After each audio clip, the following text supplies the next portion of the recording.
ليه نشتريها غالية لما ممكن بمكونات بسيطة قوي نطلع الجمال ده؟ النهاردة هنعمل سوبر دبابيس دجاج. هنعمل الحجم السوبر للدجاج الكريسبي، يعني طعم شيك جدا، لون ولا أروع، محشية بحشوة تحفة، قيمة غذائية عالية، ومقرمشة لآخر قطمة. يلا بينا نعمل وصفتنا. ان كنت أول مرة تشوفني، أنا مريم، ويلا بينا نبدأ الوصفة. عندي هنا 5 دبابيس للفريخ. كانوا عندي، غسلتهم كويس جدا، وهبدأ اسلقهم السلق العادي بس بطريقة تخلي طعمهم وريحتهم تحفة. بعد ما شلت الرغوة اللي بتعمل لي الزفورة دي، بحط المنكهات اللي انا بحبها. في الشوربة انا ما بحبش احط بهارات كتير، يدوب فلفل اسود وشوية ملح وورق غور وحبهان، وبس كده كده تمام. هجيب بقى بطاطسايه 2 3 على حسب الكميه اللي انا عايزاها، واقطعهم قطع متساويه كده مكعبات، وبعدين احطهم على نار ميه سخنه وابدا اسلقهم. بعد البطاطس ما استوت تماما، هبدا بقى احط عليها البهارات والمنكهات اللي هتنقل لي السوبر كريسبي ده لحته تانية. بهاراتي كانت ملح وزنجبيل وفلفل اسود، بهارات شاورما، بهارات فراخ، وشويه قطع صغيره من الجبنه الموتزاريلا عشان هتسيح بقى مع البطاطس من جوه وتنقل نقله خطيره. بعد ما اتاكدت ان دبيس الفراخ بتاعتي استوت تماما بسهوله جدا، هقدر افصل اللحم من العظم بكل سهوله.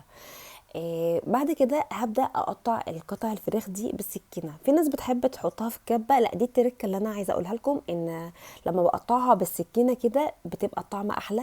بقدر اميز ما بين طعم البطاطس من طعم الفراخ، مش بحس ان انا باكل عجين كده. دمجنا كل المكونات القمر دي مع بعضها تاني. هبدأ بقى أشكلها، وأجيب العظم اللي احنا ركناه على جنب من شوية، وأبدأ أشكله بالطريقة المناسبة ليا.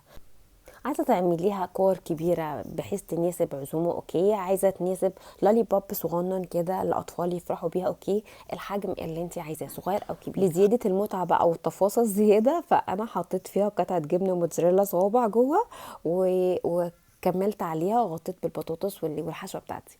هبدا بعد كده اسخن الزيت، اخلي درجه حرارته هاديه، واحط الفراخ بتاعتي في الكريسبي بقسماط والبيض والكريسبي، واحطها على درجه حراره مش عاليه قوي ومش واطيه قوي، علشان ادي فرصه للجبنه ان هي تسيح وتعمل المطه الحلوه اللي احنا عايزينها. درجه الحراره العاليه هتحمرها بسرعه وهتخليها من جوه بارده، ومش هيتناسق القوام من جوه مع اللي بره. درجه حراره متوسطه هتبدا الجبنه من جوه تسيح وتدي من بره اللون الذهبي الخطير ده. شايفين الجمال، شايفين الحلاوه، شايفين الطعامه. مفيش احلى ولا اجمل من كده، لون ذهبي خطير وقرمشه تتسمع من بعيد.